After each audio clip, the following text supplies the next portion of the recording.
Campus do IFSC de Criciúma apresenta orçamento após o contingenciamento do governo federal. Mais uma sessão da comissão especial que analisa a reforma da Previdência foi realizada. Deputados discutiram sobre as aposentadorias especiais. Autorizado convênio entre Prefeitura e AMA para repasse de verbas. Confira ainda hoje no Informe Região. Próspera apresenta elenco para a Série B do Campeonato Catarinense. Goleiro Roberto é a grande atração do time da raça. Tigre tenta hoje primeira vitória na Série B. Goleiro Paulo Genesini está confirmado pelo técnico Gilson Kleina. E ainda os fatos que ganharam destaque durante a semana. As notícias de Criciúma e do Sul de Santa Catarina você confere a partir de agora. No ar pela TV Primavera, Informe Região.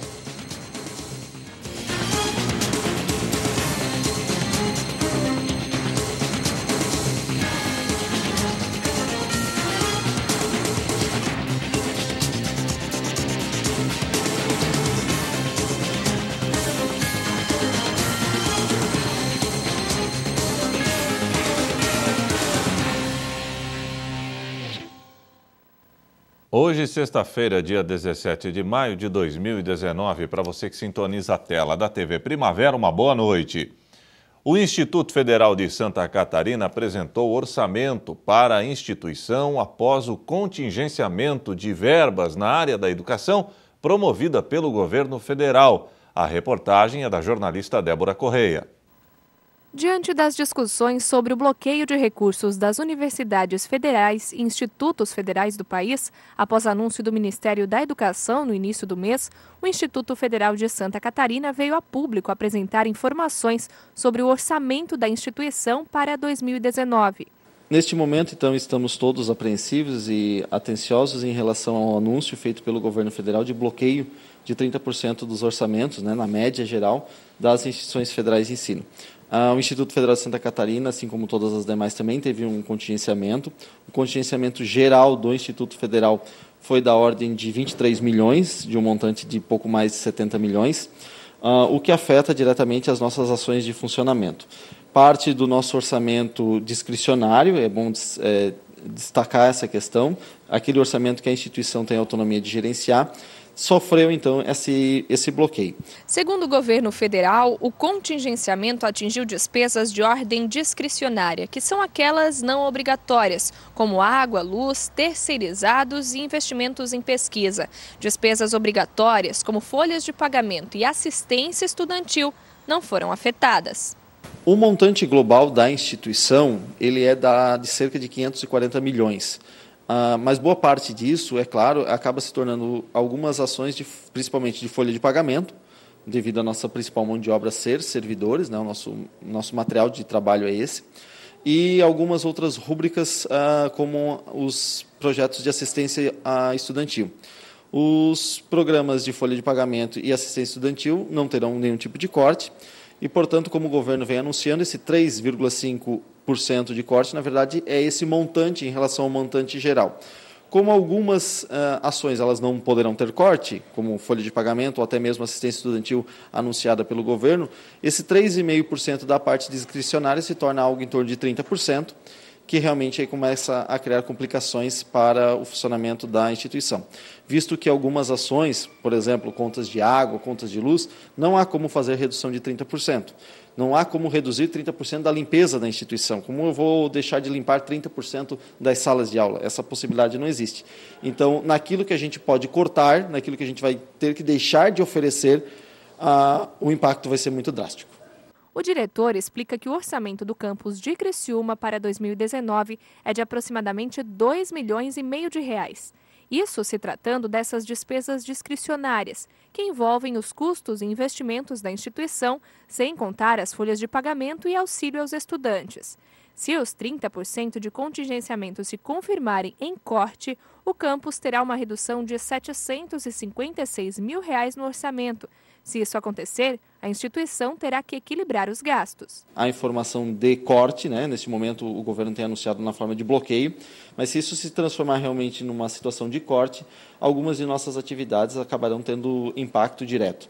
A primeira delas acaba sendo as questões de investimento, sempre, que são as primeiras acabam sendo cortadas, que são aquelas melhorias que a gente faz na infraestrutura para deixá-la a mais adequada à nossa atividade fim, a compra de novos equipamentos, a compra de livros para bibliotecas, computadores. Então, essa parte é sempre a parte que primeiro é afetada. Em um segundo momento, acaba sendo afetado a questão da contratação de terceirizados. Então, nós precisaremos, com certeza, revisar o quantitativo de servidores terceirizados que ajudam a manter a nossa instituição em funcionamento, no funcionamento com a qualidade que o Instituto Federal quer e trabalha. E, em último caso, numa situação muito drástica mesmo, acaba afetando as atividades fins, na atividade de ensino, pesquisa e extensão, relativo aos nossos alunos. Nós não queremos, em hipótese alguma, chegar a ter que suspender projetos de pesquisas, projetos de extensão, projetos de ensino, monitoria, ou até mesmo deixar de comprar insumos para as nossas aulas práticas. Mas, se houver realmente uma confirmação dessa situação e chegarmos a um quadro muito crítico, essa será, sim, a nossa última opção. Segundo o diretor, em todos os anos há contingenciamento de repasse, mas esse ano o percentual assustou. Sim, contingenciamento a gente tem, nos últimos anos é histórico, todos os governos seguram as suas contas, até para verificar como se comporta a economia e como se comporta a arrecadação fiscal ao longo do ano, porque o orçamento não garante financeiro para pagar todas essas ações. Então, o governo também não pode gerar despesas maior do que ele tem capacidade de pagar. Porém, o valor de 30% ele foi um valor muito acima do que o esperado por nós. Trabalhávamos com uma possibilidade de bloqueio orçamentário menor, o que garantiria pelo menos o funcionamento das questões básicas dentro da instituição. Com esse bloqueio de 30%, como eu coloquei, parte dessas questões básicas vão acabar tendo que ser cortadas. O diretor lembra que ainda há perspectiva de que o contingenciamento, em sua totalidade, não vire realmente um corte, já que se trata de um bloqueio. A minha visão é que o governo não vai conseguir segurar esse bloqueio de 30% até o final do ano, visto que muitos campos não vão conseguir se sustentar nesta condição. Eu também não acredito e não imagino uma liberação de 100% do orçamento, até porque essa é uma situação que não tivemos nem nos anos anteriores. Mas eu acredito que o governo, né, tem essa plena convicção de que vai analisar mesmo a situação, vai ver essa questão na prática e vai acabar, sim, liberando mais um pouco dessa parte bloqueada. Em mais uma sessão da comissão especial que analisa a reforma da Previdência, os deputados discutiram sobre as aposentadorias especiais. O representante do Ministério da Economia, que falou com os parlamentares, reiterou que esse benefício deve ser execução e não regra. O tema em destaque discutido nesta quinta-feira foi delicado. Os deputados ouviram convidados a respeito da aposentadoria de pessoas que possuem algum tipo de deficiência, que se aposentam por invalidez ou que trabalham em locais considerados insalubres. São as chamadas aposentadorias especiais, que têm características diferentes da do trabalhador comum e que não seguem o padrão de aposentadoria por idade mínima ou tempo de contribuição. Esse benefício é gerado quando o trabalhador não é capaz de exercer qualquer trabalho e que também não possa ser reabilitado em outra profissão. 4 especialistas falaram sobre o assunto, entre eles o diretor de programa na Secretaria Especial de Previdência do Ministério da Economia, Felipe Portela. Ele mostrou o crescimento dos pedidos de aposentadorias especiais desde a sua implantação nos anos 60 e reiterou que a concessão desse benefício deve ser exceção e não a regra. Em relação a esse benefício, aposentadoria especial, hoje ele é um benefício que acaba sendo muito procurado na via judicial, especialmente pelo diferencial de valor desse benefício. É uma aposentadoria que permite uma aposentadoria precoce, com menos tempo de contribuição e sem a aplicação do fator previdenciário. E isso explica, como a gente vai ver a seguir, por que houve um aumento tão substancial da judicialização desse benefício. Vejam que para os benefícios concedidos em 2007, para valores de 2017, a aposentadoria especial ela tem um valor médio de R$ 3.600 aproximadamente, enquanto a aposentadoria por tempo de contribuição normal tem um valor médio de R$ 2.300. O representante da Procuradoria-Geral Adjunta de Consultoria Tributária e Previdenciária, Mário Augusto Carboni, abordou o sentido jurídico da aposentadoria especial, que vai além do direito da pessoa ou um dever do Estado. Este ponto como dever do Estado e também sob o ponto de vista do direito fundamental, que é uma aposentadoria, é um benefício que não está descolado do seguro social.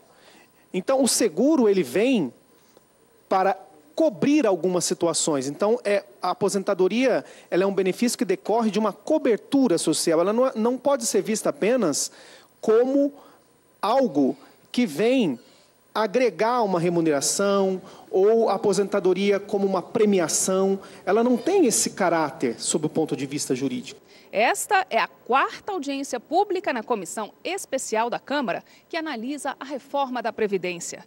A primeira, vale lembrar, foi a mais disputada até agora e contou com a presença do ministro da Economia, Paulo Guedes. Depois disso, os deputados tiveram outras 2 sessões com especialistas.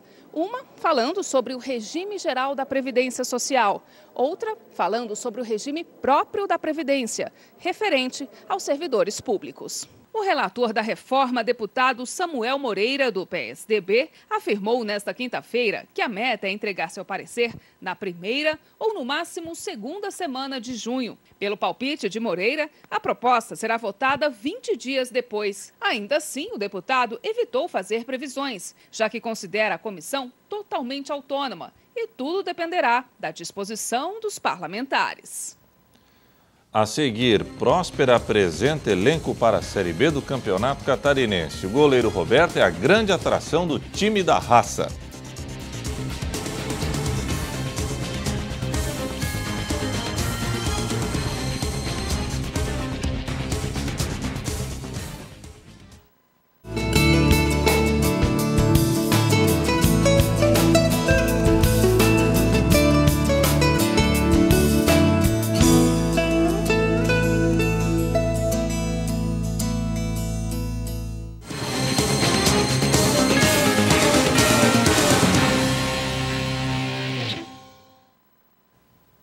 Está autorizado o convênio com a Prefeitura, está autorizado o convênio entre Prefeitura de Criciúma e AMA. Com isso, a instituição poderá receber recursos financeiros do poder público. Mas quem traz informações precisas sobre esse tema é a jornalista Débora Correia.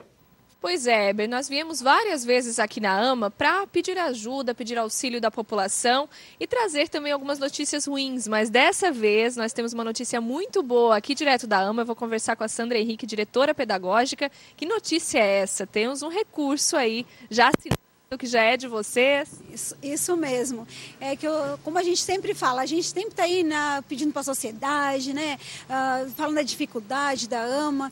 E hoje eu estou aqui, né, para agradecer, né, ao nosso prefeito Clésio Salvaro, que nos chamou lá, que se comoveu com a nossa luta, né, e com a sociedade em si, porque a gente está aí numa fila de espera de autista de mais de 50 alunos na fila de espera. E graças a Deus, né, o Clésio Salvaro ontem assinou um convênio, né, um repasse de 300 mil para a gente terminar a reforma lá do CASEP, toda a outra parte, né, porque uma a gente já estava fazendo e a gente vai poder fazer a outra parte, para a gente poder estar atendendo, chamando, né, esses 50, 60 alunos que estão na fila de espera. A gente conversou várias vezes que vocês aqui da AMA estavam conquistando a nova estrutura aos poucos, com campanhas para conseguir janelas, material de construção. Agora, com esse recurso, dá para respirar aliviado, dá para vislumbrar o local pronto? Dá para sonhar um valor muito bom, né? Um valor bem significativo, né? Dá para a gente agora ir lá, meter a mão e fazer aquilo acontecer. Então, agora temos que colocar a mão naquilo lá. Então, agora, nesse momento, a gente, né, a gente não vai ser preciso ficar pedindo janela, porta, né? Então, agora eu acho que vai sair aquilo, vai ficar muito bonito, que eu ainda falei para o Salvaro, né? Que a gente, do pouquinho, a gente faz bastante. Então, eu acredito que esse valor a gente vai deixar aquela escola muito bonita. Para quem ainda não acompanhou essa situação, a AMA vai se mudar lá para onde era o CASEP. Teve novidade também sobre o uso do espaço?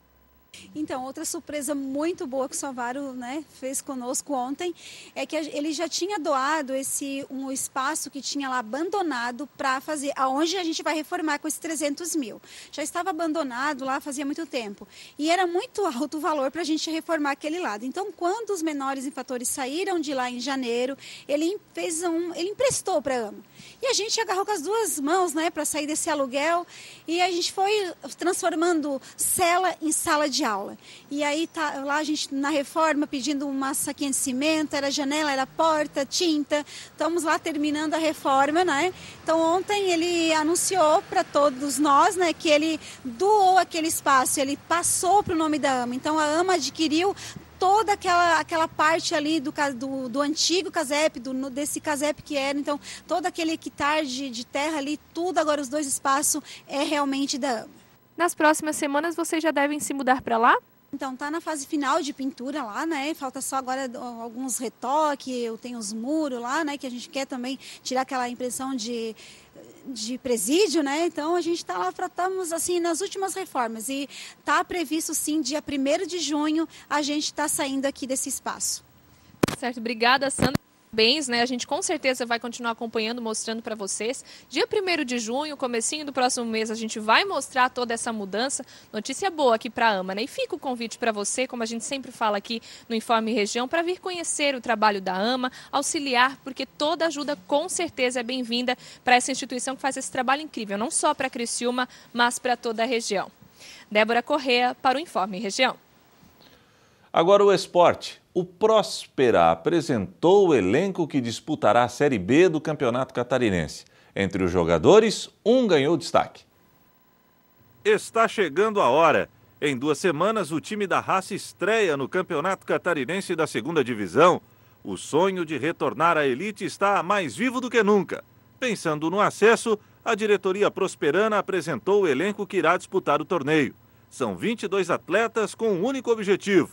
E para encher a torcida colorada de esperanças, um grande nome foi apresentado: Roberto Volpato, ou Roberto Tigrão, experiente goleiro, formado no Criciúma e com passagens vitoriosas em diversas equipes do futebol nacional e até mesmo internacional. Eu estou em casa, né? Já estou numa fase assim de já ficar mais próximo de casa, né? Já rodei bastante, já fui para vários lugares.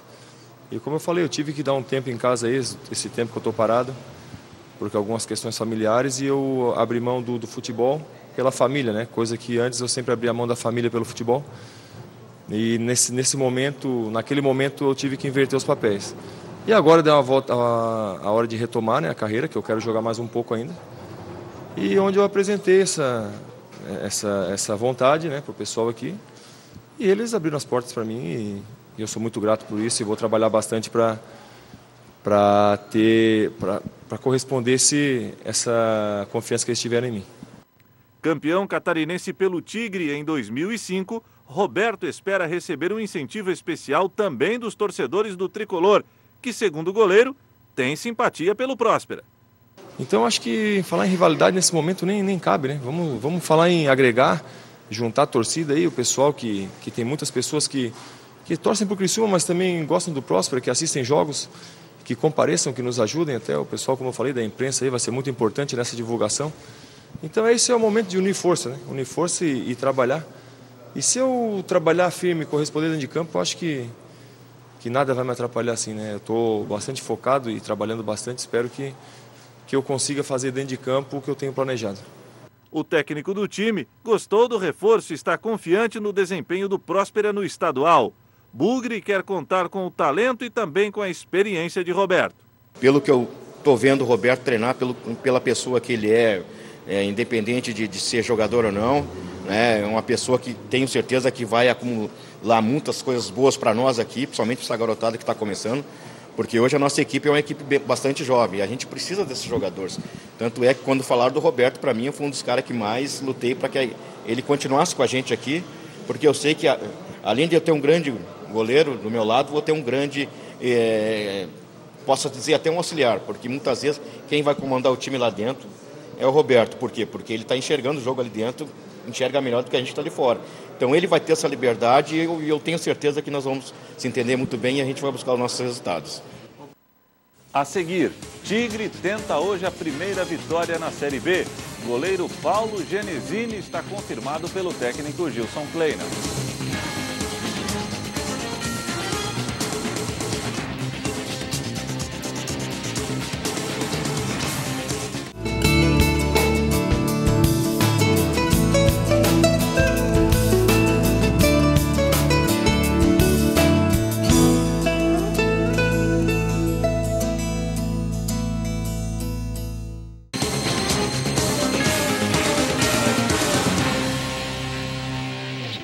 O Tigre tenta hoje a sua primeira vitória na Série B. O goleiro Paulo Genesini está confirmado pelo técnico Gilson Kleina. A partida contra o Atlético Goianiense começou agora há pouco. Ele veio do Rio Grande do Sul e, por circunstâncias do futebol, onde os titulares Luiz e Bruno Grassi se machucaram, Paulo Genesini ganhou a missão de defender o gol carvoeiro.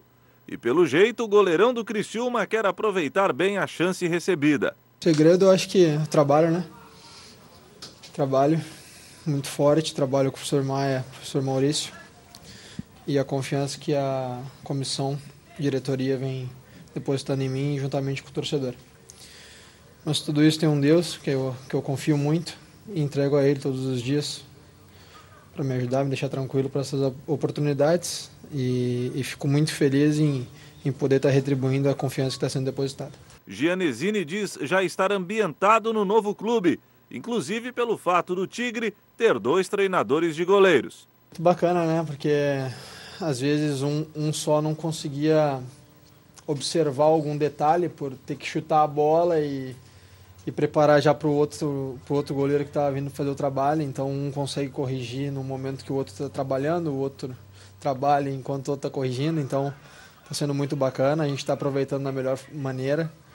Acho que um veio para complementar o trabalho do outro e está sendo bacana essa união dos dois que está fazendo nos evoluir cada dia. No jogo contra o América Mineiro, Paulo fez uma grande defesa no último lance do jogo.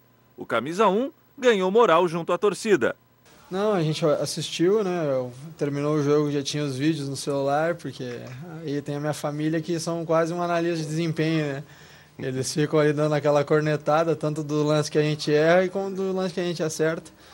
E ontem a gente assistiu com os professores, a gente definiu algumas situações, né, que foi um lance difícil, foi um recurso, mas talvez tivesse esperado para definir um pouquinho mais e podia ter feito de outra forma a defesa, mas graças a Deus pude ajudar o clube, a gente pelo menos não perdeu o jogo, né, mas é o meu trabalho ali, eu tenho que estar pronto para defender qualquer chute. Agora é se concentrar para vencer o Atlético, hoje à noite em Goiânia. Mas Genesini avisa, não será tarefa fácil. Acho que vai ser um jogo equilibrado, como foi os nossos 3 jogos. A gente eu creio que não vamos sofrer, como tem sido nos jogos. E se tivermos que sofrer no jogo, a gente vai saber sofrer. E é uma equipe que eu vi alguns jogos já no ano, uma equipe que ataca bastante, mas se expõe. Já tomou, se eu não me engano, 5 gols na competição. Então vai vir pressionada, tem o fator local, né? Que é a obrigação, a vitória deles por jogar em casa, mas a gente tem que tirar proveito disso, como foi lá contra a Ponte. Fizemos um grande jogo fora de casa e vamos tentar repetir agora. E para fechar o Informe em Região desta sexta-feira, vamos conferir as notícias que ganharam destaque ao longo da semana. Segunda-feira, números de agressões às mulheres só aumenta no Brasil. Os direitos eram desiguais no Código Civil e no Código Penal brasileiro. Então, a igualdade ela é posta só na Constituição de 88 e o Código Civil e o Código Penal vão mudando aos poucos nos anos 2000, retirando determinados conceitos que ainda implicavam nessa proposição muito patriarcal e, portanto, de posse e propriedade da mulher. Vereador Zairo Casagrande protocola projeto que pede redução de tarifa para estudantes do bairro da Juventude. Que é um público muito pequeno, né? Um número, vamos colocar aí, de 270 alunos. Então, o bairro da Juventude sonha há muitos anos em facilitar o acesso desses jovens que vêm de todos os bairros de Criciúma, normalmente de área de risco, de bairros de vulnerabilidade, sonha em aumentar o número de alunos do profissionalizante. E o preço da passagem, que para eles é inteira, é um obstáculo. Então trata-se de um sonho que o vereador transformou em projeto. Terça-feira, governo de Santa Catarina agiliza a contratação de bombeiros habilitados para atuar no aeroporto regional Humberto Guizzo Bortoluzzi, em Jaguaruna. A solução ela já se encontra à disposição daquele aeródromo a partir de hoje, segunda-feira, para que novos bombeiros militares, mais 3 bombeiros com curso de combate a incêndio em aeródromo, estejam disponíveis lá, são disponibilizados pelo Corpo de Bombeiros Militar, para que cumpra o requisito de segurança. Agora, hoje mesmo, a companhia e a Secretaria de Aviação Civil vão ser notificadas dessa nossa ação, no sentido de, então, solicitar que seja feita a nova vistoria. Então, logo a vistoria seja feita, a empresa vai ser liberada para fazer novos voos ali. Assinado o contrato da etapa intermediária da obra da sede do Corpo de Bombeiros de Içara. Exato, essa é a etapa intermediária, né, a terceira etapa, que vai compreender algumas partes de acabamento, reboco, aberturas, contrapiso, e ainda nós necessitaremos de mais uma etapa para então finalizar a obra e poder entregar mais essa importante obra para a nossa comunidade. Quarta-feira, protesto contra corte na verba da educação promovido pelo governo federal foi realizado no centro de Criciúma. Isso, a organização aqui em Criciúma ficou de responsabilidade do movimento estudantil do IFSC, que na verdade foi dos estudantes do campus Criciúma do IFSC que organizaram, né? Então se juntaram a gente, os alunos da Unesc, da SATIC, do CEDUP, do Senai e mais outras escolas estaduais de Criciúma. Realmente, por essa bandeira da educação é para todos, né? Então nós estamos aí com uma grande mobilização que está acontecendo no país inteiro, é uma paralisação nacional em defesa da educação pública. Então é essa a resposta que a gente quer dar para o governo, né? Que nosso país precisa de investimento na educação. Em 45 dias, Núcleo do Bem-Estar Animal promove mais de 500 castrações de animais de rua na cidade. O projeto funcionou. Estamos muito felizes com a avaliação do projeto, porque em menos de 2 meses nós já realizamos 500 castrações. Iniciamos no dia 1º de abril, estamos fazendo uma média de 20 a 30 castrações por dia. Então, tanto os animais de rua, animais abandonados, quanto os animais que pertencem às famílias comprovadamente carentes, estão sendo castrados, microchipados e devolvidos para as ruas ou para as residências, para os protetores, de uma forma mais segura e mais saudável. Quinta-feira, Içara recebe seminário de empreendedorismo e inovação. Evento acontece na próxima semana. A gente já passou de 50% das vendas, então a gente espera 300 pessoas por noite. E atrair todo o público que tem interesse em se aperfeiçoar, entender um pouco mais o que é empreendedorismo, inovação. E a gente vem com um tema muito legal que inovação não é só tecnologia. Agora, muitas coisas vão ser discutidas nesse evento, a gente percebe que tem muitos cases também, justamente para o público perceber realidades diferentes, né? Tem cases regionais, cases estaduais, até nacionais, né? Que é o caso do Beto Carreiro, que é aqui do estado, mas a gente considera, acho que um case nacional, né? Imagina, é o maior parque temático da América Latina, né? E vai estar presente com case aqui em Içara. E além disso, a gente justamente traz cases regionais, porque não adianta a gente trazer só case de fora, que o público se sente muito longe. Então, mas no Beto Carreiro é assim, mas o parque já é consolidado, já tem mais de 20 anos de história, né? Tem muito investimento. E como que eu, aqui, empresário pequeno, vou conseguir aplicar no meu negócio? Então a gente traz cases regionais, porque, é meu vizinho e agora está lá palestrando, a empresa dele deu certo. Então, como que pode aproveitar tantos insights de pequenas empresas, quanto das grandes que podem trazer ideias para os negócios se aperfeiçoar? Conta pra gente, DNP, qual vai ser a programação, conta com cases e também palestras de outros assuntos. Certo. No primeiro dia, 22 de maio, começa com um painel que vai ter o case do Cantinho da Massa. No segundo case vai ser o case do Beto Carreiro, que o horário é às 20 horas, e encerra às 21 horas com a palestra do Gil Giardelli, que é um especialista em inovação, é o guru de inovação no país e ele é muito conceituado. Já no segundo dia, dia 23, na quinta-feira, a gente começa às 19 horas com um painel com as empresas UFOWay e com a empresa Vasicor, aqui da nossa região. Eles vão falar um painel sobre inovação, justamente desmistificar que não precisa só de tecnologia e grandes investimentos para realmente praticar a inovação. Depois a gente vem com um case do Método Supera, que é uma franquia de ginástica cerebral, Muito legal, muito interessante o case. Ele foi ajudar o filho e no fim descobriu uma franquia milionária e hoje tem mais de 350 franqueados. E por fim a gente encerra o seminário, o segundo dia, com a palestra da coach Letícia Zanini. Ingressos ainda à venda, você falou que mais de 50% da lotação já garantida, mas ainda dá tempo de se organizar para a semana que vem. Ainda dá tempo, mas não pode deixar para a última hora, porque quarta-feira com certeza não terá mais ingressos.